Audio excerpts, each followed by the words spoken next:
Doctor صاحبہ بنیادی سوال تو یہ ہے کہ چینی وزیر اعظم کی آمد اور پھر یہ سب جو ڈیولپمنٹس ہو رہی ہیں پاکستان کے حق میں تو پازیٹیو ہیں، لیکن ممکنہ طور پہ امریکہ کا اس پہ رد عمل کیا ہوگا؟ دیکھیں، امریکہ کا رد عمل تو بہت واضح ہے۔ امریکہ نہیں چاہتا کہ ہم چین کے ساتھ بیلٹ اینڈ روڈ انیشیٹو میں شراکت داری کریں۔ اس میں انہوں نے کوئی ڈھکی چھپی بات کی کہ ٹرمپ بھی آن ریکارڈ ہے، بائیڈن بھی کی، جس میں انہوں نے کہا کہ پاکستان جو ہے بیلٹ اینڈ روڈ انیشیٹو کا حصہ نہ بنے، سی پیک جو ہے اس میں آپ پیش رفت کی تیزی سے نہ کریں۔ اس کے علاوہ جو کنڈیشنلٹیز آپ پہ لگائی گئی ہیں IMF کی طرف سے، اس کے اندر بھی ایک بہت بڑا جو حصہ ہے وہ ان کنڈیشنلٹیز کے ساتھ ہے کہ آپ نے سی پیک کے پروجیکٹس کے لیے جو پیسے ہیں ان کے اوپر استعمال نہیں کرنا۔ یہ تو ایک بات ہے، لیکن یہ جو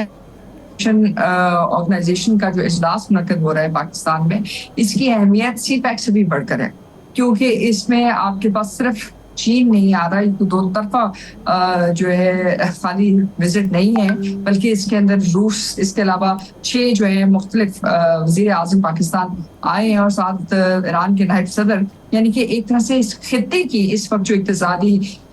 مستقبل ہے اس کے لیے فیصلے کیے جائیں گے۔ اس کے ساتھ ساتھ جو آپ کے سیکورٹی چیلنجز ہے اس کو بھی دیکھا جائے گا، یہ جو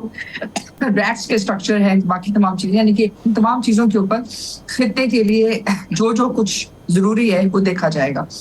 اور ساتھ ہی ساتھ ظاہر ہے جب آپ اقتصادی تعاون کی بات کرتے ہیں، اقتصادی مستقبل کی بات کرتے ہیں، تو سب سے بڑا مسئلہ یہی ہوتا ہے کہ یہ ہوگا کیسے، اس میں کون آپ کی کیا معاونت کرے گا، اور کس حد تک وہ معاونت جو ہے یقینی طور کے اوپر ایک انسٹیٹیوشنل فریم ورک میں تبدیل ہوئے گی۔ SCO کے ذریعے آپ امید رکھتے ہیں کہ یہ تمام چیزیں ایک انسٹیٹیوشنل فریم ورک کے ذریعے آگے بڑھیں گی۔ پاکستان، روس، چین،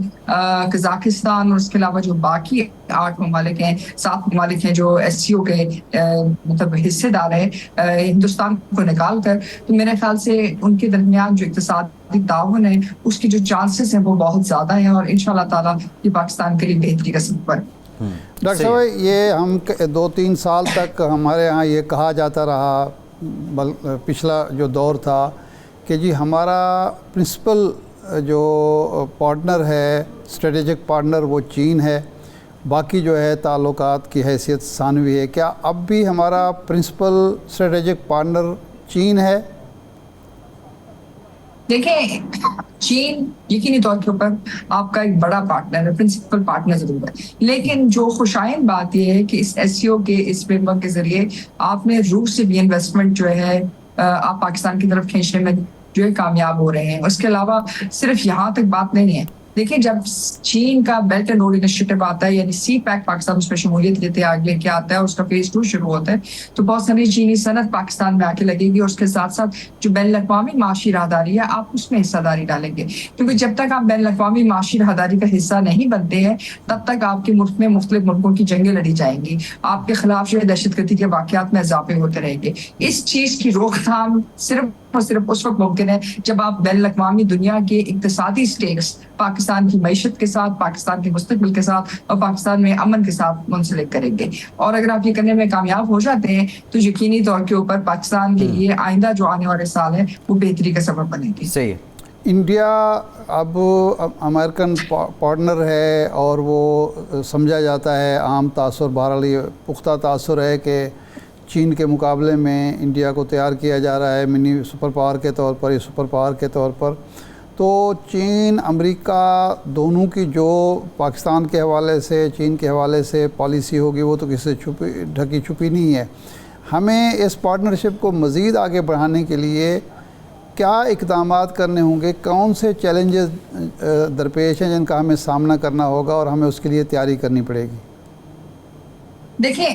جیسے آپ نے پہلے کہا، ہندوستان اور امریکہ کے مابین ایک بہت زیادہ بڑی شراکت داری ہے، اور جو اسٹریٹجک نوعیت کی ہے، جو 2001 سے نہیں بلکہ 1999 سے اس کی جو ہے بنیاد رکھی گئی ہے، اور ابھی تک تقریباً 60 سے زائد معاہدے ہندوستان اور امریکہ کے درمیان طے پا چکے ہیں، جس کے بعد امریکہ جو ہے ہندوستان کے اندر انویسٹمنٹ کرے گا، اور ہندوستان کی جو شہری ہیں وہ میک ان انڈیا کے تحت अमेरिका की सनत को फिरोग देंगे। इस यही वजह है कि हिंदुस्तान को पावर हाउस के तौर के ऊपर क्रिएट किया जा रहा है। अब इसके मद्दे मुकाबले जो पाकिस्तान के पास ऑप्शंस थी वो यही थी कि एक तो ये कि हम चीन के साथ इक़्तिसादी शराकतदारी करते, दूसरा ये था कि हम सिर्फ और सिर्फ जैसे हमारे पहले तजुर्बे रहे हैं, चाहे हमारे अमेरिका के साथ ताल्लुकात थे, चाहे यूरोप के साथ ताल्लुकात थे, वो एक तरफा थे, यानी कि उन्होंने हमें कोटा सिस्टम में अगर कुछ दे दिया तो दे दिया, उसके अलावा हमारे जो तजारती अपने रवाबत थे वो उतनी हद तक वसअत नहीं पा सके, बावजूद इसके कि 75 साल तक हम अमेरिका के सिक्योरिटी पार्टनर रहे। आपके जो ताल्लुकात थे वो IMF में सिर्फ और सिर्फ लोन के लिहाज से रहे, कोई आपके मुल्क में बड़े प्रोजेक्ट्स अमेरिका की वजह से नहीं आए। तो यही जो मसाइल आपने उस रिलेशनशिप में देखे, आप नहीं चाहते थे कि चीन के साथ ऐसा मामला तय हो। यही वजह है कि आप जहाँ चीन के साथ अपने ताल्लुकात को बेहतर कर रहे हैं, उसके साथ साथ जो इलाके की बाकी ममालिक हैं जैसे कि रूस, जैसे कि कजाकिस्तान और वेस्ट एशिया, उनके साथ भी आप ताल्लुकात को इस्तेमाल करें। और फिर जो सबसे बड़ी बात ये कि इस SCO की इस कॉन्फ्रेंस में जहां 10 सरबराही मुल्क है, उसके साथ साथ आपके पास सऊदी अरेबिया, आपके पास तुर्की, आपके पास अफ्रीका और इसके अलावा जो है लैटिन अमेरिका तक के जो ममालिक हैं वो उसके अंदर शमूलियत अख्तियार करना चाहते हैं। अमेरिका ने SCO की शराकतदारी के लिए रिक्वेस्ट की थी, लेकिन वो रिक्वेस्ट जो है रद्द कर दी गई। इसकी बुनियादी वजह यही है कि हमारे जो ग्लोबल इकोनॉमिक स्ट्रक्चर्स हैं उसमें आपके तमाम जो बैंकिंग सिस्टम्स है, सारा कुछ है, जो बैन अकाउंट में जा रहे थे वो डॉलर में होती है। अब इसके मद्दे मुकाबले अगर हमने क्या करना है, सबसे पहली बात तो ये कि हमें करेंसी स्वैप एग्रीमेंट्स चाहिए ताकि हम इन ममालिक के साथ जब तिजारत करें तो हम ये कर सकें। दूसरा ये कि हमें बैंकिंग चैनल्स चाहिए ताकि अगर यहाँ कोई चीज़ होता है तो फ्री ट्रेड जोन का जो है हम फायदा उठा सकें, और जो आम मुल्क है मतलब जो बाकी ममालिक भी हैं और जो पाकिस्तान के अंदर बाकी जो छोटी सनत है, जो बाकी लोग हैं, उनको भी इसका फायदा हो। लेकिन डॉक्टर साहब ये जो करेंसी लोकल करेंसी में तिजारत करने का वाला मामला अमेरिका के लिए बड़ा हसास है। जिस मुल्क ने भी डॉलर को चैलेंज किया उसने सत्यानाश कर दिया, खा वो इराक हो, लीबिया हो, कई और मिसालें भी मौजूद हैं। तो क्या ये जो हम मायदा करने जा रहे हैं या कर रहे हैं, ये हमारे लिए मसला नहीं बनेगा? देखिए, माहिदा तो बहुत पहले हो चुका है, मसला माहिदे का नहीं है। पाकिस्तान जो है, पाकिस्तान में आप बैन अक़वामी तिजारत यौन में कर सकती हैं, आप रूस के साथ बायलैटरल मैकेनिज्म जरूर इस्टेब्लिश करें, लेकिन जाहिर है जब आप ये एग्रीमेंट्स करते हैं, माहिदे करते हैं, तो ये माहिदे खुद ब खुद तो आपके लिए कोई चीज़ नहीं बनाते हैं। इसको बेहतर करने के लिए आपको कुछ इंफ्रास्ट्रक्चर के प्रोजेक्ट्स चाहिए, और वो जो इंफ्रास्ट्रक्चर के प्रोजेक्ट्स हैं, ये आपके जो बड़े प्रोजेक्ट्स हैं उसके जरिए ताउन बढ़ता है, उसके जरिए आप आगे जाते हैं। तो ये इस तंजीम के इस इजलास से इन तमाम जो ममालिक हैं जो इसका हिस्सा हैं उसके जरिए आप आगे बढ़ेंगे। और इसके अंदर जो सबसे बड़ी बात है इस तंजीम की वो ये है कि ये इंफ्रास्ट्रक्चर डेवलपमेंट में आपकी मदद करेंगे,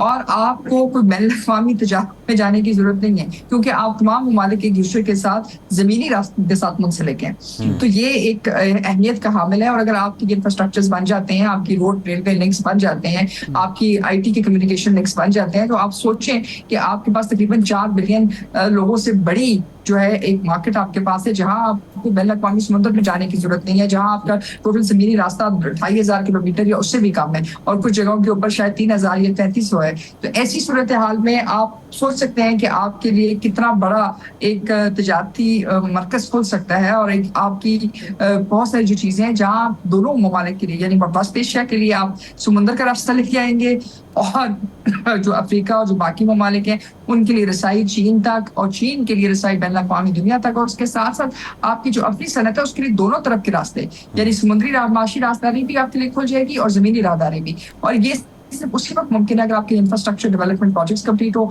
आपकी तवानाई की जरूरत पूरी हो,